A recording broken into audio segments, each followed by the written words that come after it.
दोस्तों, ये कहानी एक 17 साल की लड़की की है जिसका नाम सैम था। उसके पापा गवर्नमेंट सर्विस में थे और उसके पापा का ट्रांसफ़र 2 महीने पहले शिलोंग हुआ था। उन लोगों को क्वार्टर नहीं मिला था, इसलिए वो लोग आउट हाउस में रहते थे।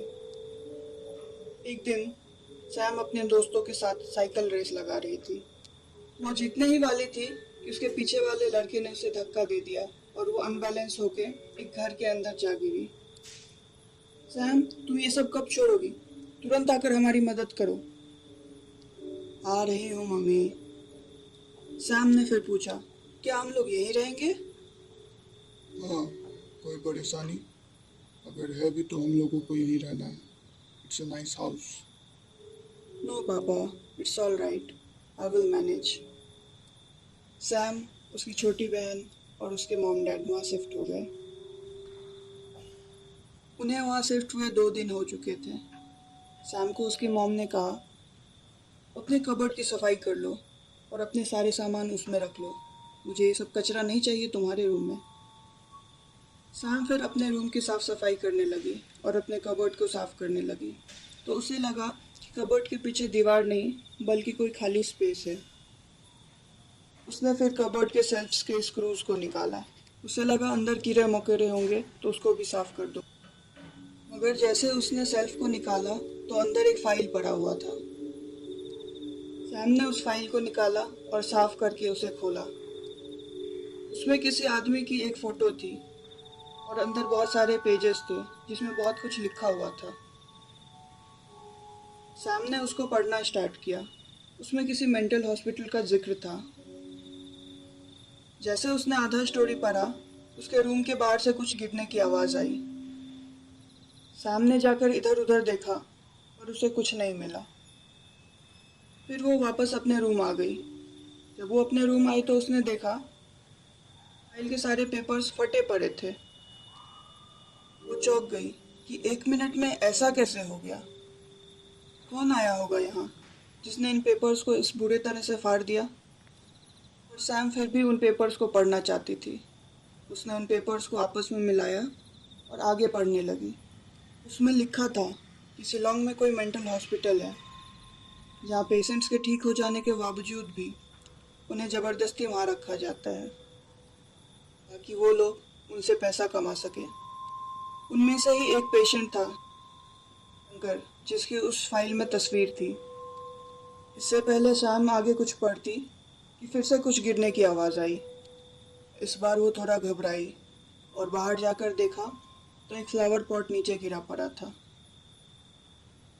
वो तुरंत दौड़कर अपने रूम में आई तो देखा सारे पेपर्स के टुकड़े फिर से अलग हुए पड़े हैं। वो समझ गई कि कोई है जो उस फाइल की सच्चाई बाहर नहीं जानने देना चाहता है।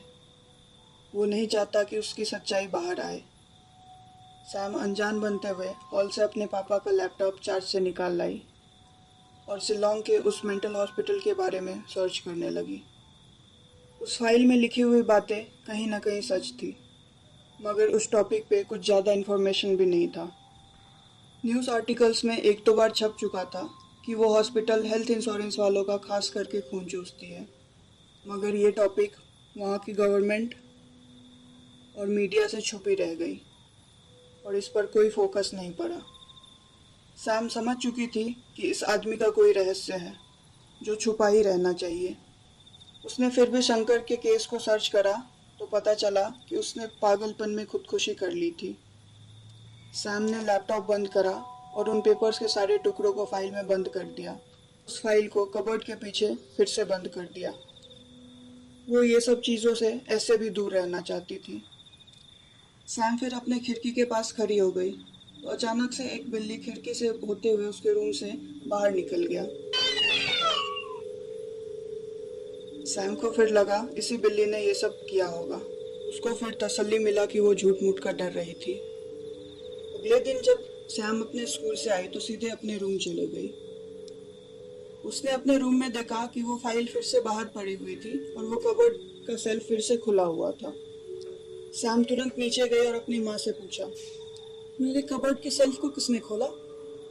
किसी ने तो नहीं। तुम कैसी बातें कर रही हो? कबर्ड के पीछे तो दीवार है ना, तो सेल्फ को क्यों हटाएगा? क्या तुमने उसे खोला है?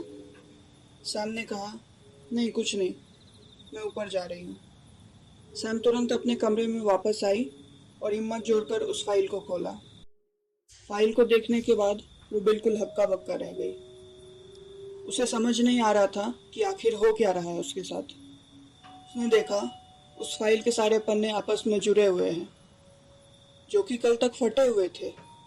सैम ने उस फाइल को पढ़ना शुरू किया, जिसमें उस हॉस्पिटल के खिलाफ बहुत सारे सबूत थे, कुछ फोटोग्राफ्स और एक पेन ड्राइव जिसमें वीडियो क्लिप्स थे।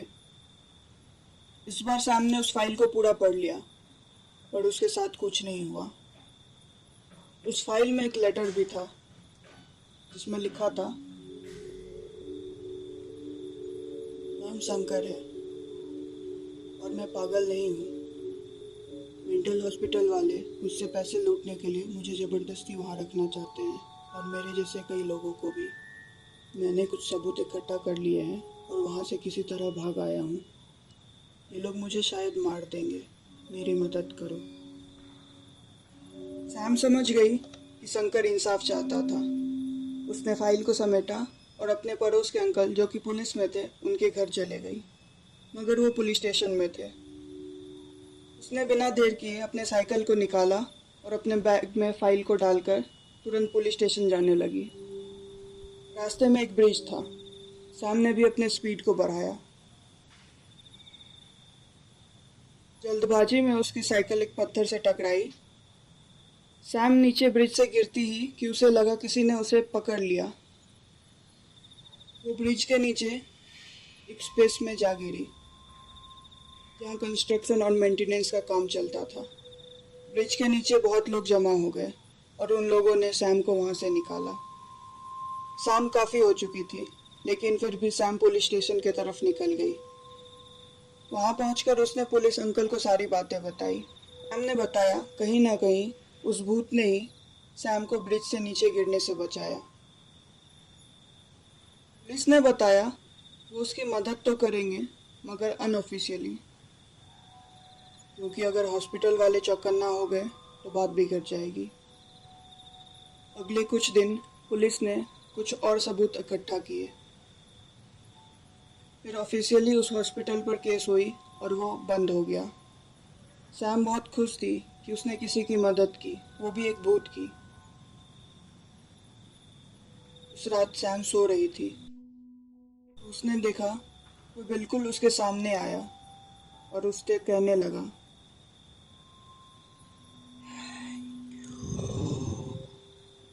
सैम बिल्कुल डर गई। वो अचानक से उठी। उसने अपने चारों ओर देखा, मगर वहाँ कोई भी नहीं था।